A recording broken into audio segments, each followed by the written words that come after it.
Movie start होती है और हम हस्बैंड और वाइफ को देखते हैं। वाइफ का नाम था मैडलिन और हस्बैंड का नाम था जैक। जैक इस मैरिज में इतना अटेंटिव नहीं था। मैडलिन को इस सब से घुटन होने लग गई थी। वो जैक के साथ अब रह नहीं सकती थी। वो एक दिन अपनी बेटी को ऊपर सुला कर नीचे आई और उसे कहती कि अब मैं तुम्हारे साथ नहीं रह सकती।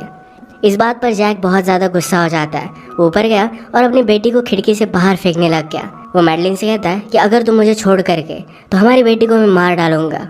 मैडलिन ने डर कर कहा कि मैं तुम्हें छोड़कर नहीं जाऊंगी। अब इसी तरीके से प्रेशर में रहते हुए मैडलिन ने बहुत सारे साल गुजार दिए। जैक और मैडलिन अब दोनों बूढ़े हो गए थे। इनकी बेटी की भी शादी हो गई थी। हम इन दोनों को चर्च में देखते हैं। ये दोनों घर पर आए, फिर भी हम जैक को इमोशनली अपसेंट ही देखते हैं।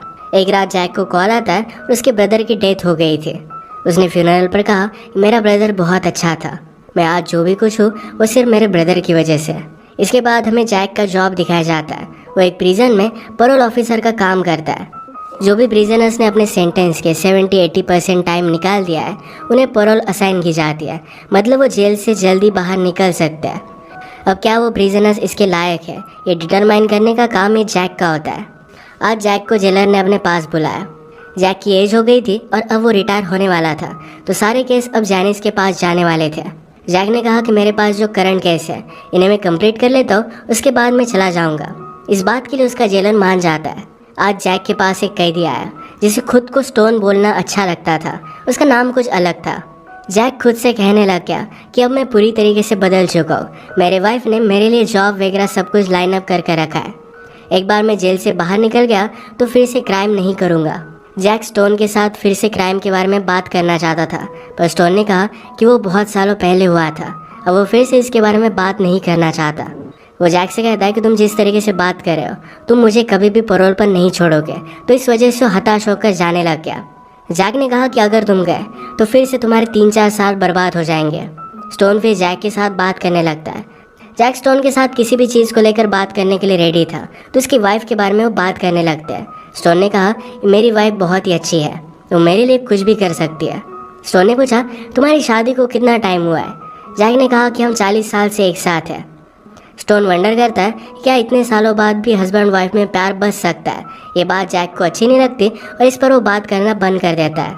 इसके बाद हम देखते हैं कि जैक जब घर पर जा रहा था तो ड्रिंक अपने साथ लेकर जाता है। मैडलिन अलग अलग चीज़ों को लेकर बात कर रही थी, पर जैक अपने वर्ल्ड में गुम था। वो उसे कुछ भी ज़्यादा रिस्पॉन्स नहीं देता। मैडलिन पहले तो सिर्फ अपनी बेटी की वजह से जैक के साथ रही थी। जैक ने उस पर चीट भी किया था, पर फिर भी मैडलिन ने अपने बेटी के लिए उसे माफ़ कर दिया था।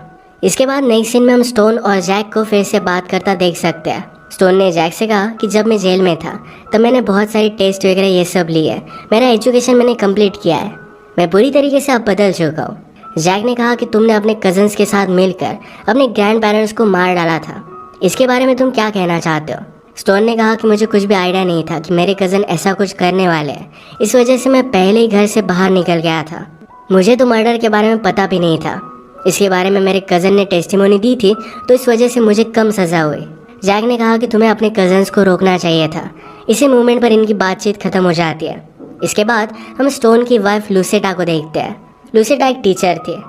लूसेटा जैक के साथ बात करना चाहती थी तो घर पर कॉल लगाती है, पर एक कॉल मैडलिन ने उठा लिया। मैडलिन ने कहा कि जैक अब घर पर नहीं है। ये करने के लिए स्टोन ने लूसेटा को कहा था। स्टोन कहता है कि तुम्हें जैक के साथ बात कर कर मुझे यहाँ से निकलवाने के लिए हेल्प करनी पड़ेगी, तुम उसे बात करो और समझाओ। लूसेटा बहुत बार जैक को कॉल करने की कोशिश कर रही थी, पर उससे कुछ भी हो नहीं रहा था। इसके बाद नेक्स्ट सीन में स्टोन और जैक जब बात कर रहे थे तो स्टोन जैक पर गुस्सा हो गया। वो कहता है कि तुम कौन होते हो डिसाइड करने वाले कि मैं यहाँ पर रहूँगा और तुम बाहर खुले घूमोगे। जैक कहता है कि मैंने कोई भी क्राइम नहीं किया। स्टोन ने कहा कि तुमने कुछ ना कुछ तो गलत चीज़ की ही होगी। अपनी लाइफ में शायद तुमने ट्रैफिक के रूल तोड़े होगे, अपनी वाइफ को हर्ट किया होगा। तुम मुझे इस तरीके से जज नहीं कर सकते। अब 7-8 साल हो चुके हैं, अब मैं बाहर जाना डिजर्व करता हूँ। जैक स्टोन की बात मानता नहीं। नेक्स्ट सीन में लूसेटा स्टोन से मिलने के लिए आई हुई थी। एक दूसरे को किस करने की कोशिश करते हैं, पर प्रिजन गार्ड इन्हें रोक लेता है। स्टोन ने लूसेटा से कहा कि अब मैं यहाँ पर नहीं रह सकता, अगर मुझे और 3-4 साल यहाँ पर बिताने पड़े तो मैं खुदकुशी कर लूँगा। लूसेटा ने कहा कि ऐसा कुछ भी मत करना। इस मीटिंग के दौरान स्टोन एक बाइबल देखता है। उसे लगा कि शायद गॉड पर उसे बिलीव करना चाहिए। वो लाइब्रेरी में गया और अलग अलग बुक उसने देखी और उसमें से एक बुक को उठा लेता है। रात में लुसिडा ने जैक को फिर से कांटेक्ट करने की कोशिश की पर उसका कांटेक्ट हो नहीं पाता।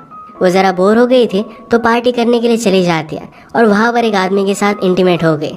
अगले दिन डायरेक्टली वो जैक से जेल के बाहर मिली। वो कहती कि मैं आपके साथ अपॉइंटमेंट लेना चाहती हूँ, कुछ बात करना चाहती हूँ। जैक ने कहा कि मैं स्टोन का केस संभाल रहा हूँ, मैं तुम्हारे साथ बात नहीं कर सकता। लुसिडा ने जैक के लिए बर्ड का एक नेस्ट लाया था। वो उसे देना चाहती थी और वो मान नहीं रही थी तो जैक ने ले लिया। जब वो अंदर आया तो स्टोन से बात करता है, कहता है कि लुसिडा ये सब कर क्या रही है, ये नेस्ट उसने फेंक दिया। स्टोन कहता है कि मैंने लुसिडा को कुछ भी करने के लिए नहीं कहा, उसके मन में जो आता है वही चीज़ वो करती है। वो बहुत ही अजीब है, तुम उसे फिगर आउट नहीं कर सकते। स्टोन ने अभी अभी रिलीजियस बुक में जो भी पढ़ा था इसके बारे में वो जैक से बात करता है। उसने कहा कि आप लाइफ में जो भी करते हो उसके लिए आपको पे करना पड़ता है। जैक स्टोन से पूछता है, क्या तुम्हें लगता है कि तुमने सब कुछ पे कर दिया है? स्टोन ने कहा कि मुझे अब तक पता नहीं है। इसके बाद हम जैक को चर्च में देखते हैं। वो अपनी लाइफ से बहुत ही ज़्यादा डिसअपॉइंटेड था। उसने चर्च के फादर से बात की, कहा कि कभी कभी मुझे लगता है कि लोगों को मुझे मार डालना चाहिए। फादर ने कहा कि तुम ये सब डिजर्व नहीं करते। इस सब के पीछे का मीनिंग अब तक तुम्हें पता नहीं है पर बाद में क्लियर हो जाएगा। एक दिन लुसिडा ने जैक को घर पर कॉल किया। जैक ये कॉल उठा लेता है तो लुसिडा कहती है, मेरे हस्बैंड को जेल से बाहर निकालने के लिए मैं कुछ भी कर सकती हूँ। उसके साथ डर्टी टॉक करने लग गए। जैक इस बात से नर्वस हो गया था। वो उसे मिलने के लिए मान जाता है। नेक्स्ट सीन में लुसिडा जब स्टोन से मिलने के लिए आई हुई थी तो स्टोन बहुत ही ज़्यादा डिस्टर्ब था। वो कहता है कि मुझे अजीब अजीब सपने भी आने लग गए। वो रो रहा था। लुसिडा ने कहा कि शायद तुमने कुछ अनहेल्दी खाया होगा, इसी वजह से ये सब हुआ। वो इस तरीके से नेचुरल चीज़ों में बिलीव करती थी। इसके बाद हम जैक और उसकी मीटिंग देखते हैं। जैक ने अपना दिल लुसिडा के पास हल्का किया, कहा कि मेरी डॉटर का डिवोर्स होने वाला है। उसे समझ में नहीं आता कि ऐसा हो क्यों रहा है। जैक को बैक पेन था तो ये बात लुसिडा नोटिस करती है। लुसिडा ने कहा, मेरे पास कुछ मैग्नेट्स हैं जो तुम्हें हेल्प कर सकते हैं। ये खुद को हील करने का एक नेचुरल उपाय है। रात में जैक लुसिडा के पास वो मैग्नेट लेने के लिए पहुंच गया और ये दोनों इंटीमेट हो जाते हैं। इसी के पैरेलल में हम देखते हैं स्टोन ने खुद के लिए सॉलिटरी डिमांड की थी। इसी सॉलिटरी में एक आदमी का मर्डर होता हुआ देख लेता है। इस बात से वो बहुत ही ज़्यादा डर गया था। स्टोन को अलग अलग चीज़ों में मीनिंग दिखने लग गया था। इसी के पैरेलल में जैक और लुसिडा का अफेयर कंटिन्यू होता है। जैक ने लुसिडा से कहा कि हम जो भी कर रहे हैं इसके बारे में किसी को भी पता नहीं चलना चाहिए। लुसिडा ने कहा कि मैं किसी को भी नहीं बताऊंगी। नेक्स्ट सीन में लुसिडा और स्टोन जब जेल में मिले तो स्टोन अजीबोगरीब बातें कर रहा था कि स्काई अगर है तो चलता ही क्यों रहता है। लुसिडा कहती कि मैं जल्द से जल्द तुम्हें यहाँ से निकाल लूँगी। जैक ने ऑलरेडी तुम्हारी फाइल्स वगैरह आगे बढ़ा दी है। नेक्स्ट सीन में जैक और स्टोन एक दूसरे से मिले तो स्टोन सब रिलीजियस बातें कर रहा था। जैक ने कहा कि मुझे पता है कि तुम सिर्फ नाटक कर रहे हो, ये सारा तुम्हारा प्ले ड्रॉप कर दो। मैंने तुम्हारी तरह बहुत सारे लोगों को देखा है। हम उन्हें छोड़ देते हैं पर वो फिर से इसी जेल में वापस आ जाते हैं। उन्होंने फिर से भयंकर क्राइम किया होता है। रात में जैक लुसिडा के पास आया। उसे पूछता है, स्टोन जो भी बात कर रहा था क्या वो सच में उन सब चीज़ों पर बिलीव करता है? क्या उसने ही तुम्हें मेरे पास आने के लिए कहा था? लुसिडा ने कहा कि मैं वही चीज़ करती हूँ जो मेरा मन करता है। तुम्हारे साथ अफेयर ये मैंने मर्जी से किया था। जैक को लुसिडा के साथ ये अफेयर गलत लगता है तो उसने कहा कि मैं तुम्हारे पास फिर से नहीं आऊँगा।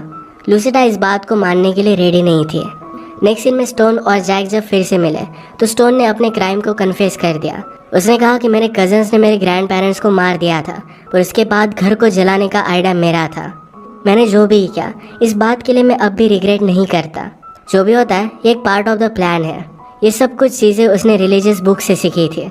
एक रात जब जैक और मैडलिन बैठे हुए थे तो लुसिडा डायरेक्टली उसके घर पर आके वो कहती कि बहुत दिनों से तुम मेरे पास नहीं आए और स्टोन भी जेल से बाहर नहीं निकल रहा है। मेरे हस्बैंड को तुम इस तरीके से तकलीफ क्यों दे रहे हो? जैक ने रियलाइज़ किया था कि स्टोन को प्रिजन से बाहर निकलना एक गलती होगा। ये वो जेलर से बात करने के लिए जाता है पर जैक ने ऑलरेडी अपनी फाइल्स आगे बढ़ा दी थी। तो जेलर ने उसे कहा कि अगर तुम अपने स्टेटमेंट से मुकर जाओगे तो तुम्हारे लिए सही नहीं होगा। अब तुम रिटायर होने वाले हो। इसके बाद स्टोन की हियरिंग होती है, उसे छोड़ दिया जाता है। स्टोन लास्ट टाइम जैक से मिलने के लिए आया। उसे कहता है तुम किसी भी चीज़ पर बिलीव नहीं करते और ये तुम्हारे लिए बहुत ही गलत है। एक दिन तुम्हारे पास ऐसा कुछ आएगा जिससे तुम बच नहीं पाओगे। ज़रा अपने आप का ख्याल रखना। ये एक तरीके से उसे धमकी थी। उसे ये भी कहता है कि मुझे तुम्हारे और लुसिडा के बारे में पता है। अगर किसी और को इसके बारे में पता चला तो तुम ट्रबल में आ जाओगे। रात में जैक बहुत ही टेंशन में था। वो अपने पास ही गन रखता है। वो लेट नाइट जब सोने के लिए ऊपर गया तो नीचे उसके घर में आग लग जाती है। स्टोन ने अपने ग्रैंड पेरेंट्स को भी आग लगा कर ही मारा था, तो उसने ही आग लगाई थी। जैक जल्दी से मैडलिन को लेकर नीचे आ गया। वो मैडलिन से कहता है कि अब मैं स्टोन को छोड़ूंगा नहीं। मैडलिन ने कहा कि अब इन सब चीज़ों में हमें नहीं घुसना है। वो जैक की सब बातों से तंग आ गई थी। वो उसे हमेशा के लिए छोड़कर अपनी डॉटर के पास चली गई। डॉटर कहती कि मुझे सब याद है कि फादर आपके साथ क्या करते थे। आपने उन्हें छोड़ने का डिसीजन ये बहुत ही लेट लिया। रात में जैक अपने कोवर्कर के साथ था। जिस लेडी को उसका जॉब मिला था उसके साथ वो फ्लर्ट करने लग जाता है। जैनिस ने उसे मना किया तो जैक इस बात पर बहुत ज़्यादा गुस्सा हो गया। उसे भला बुरा बोलकर वहाँ से चला जाता है। इसके बाद वो डायरेक्टली स्टोन के पास आया। स्टोन को गन लगाता है, कहता है तुम्हारी वजह से मेरी पूरी ज़िंदगी बर्बाद हो गई। स्टोन ने कहा कि तुम मुझे मार नहीं सकते, तुम्हें वो गट्स नहीं है। ये कहकर वो वहाँ से चला जाता है और जैक सचमुच में कुछ कर नहीं पाया। उसे अपने किए की सज़ा भुगतनी पड़ी। उसका जॉब चला गया, उसकी वाइफ भी उसे छोड़कर चली गई थी। स्टोन और लुसिटा एक दूसरे के साथ खुश थे और इसी के साथ मूवी एंड हो जाती है।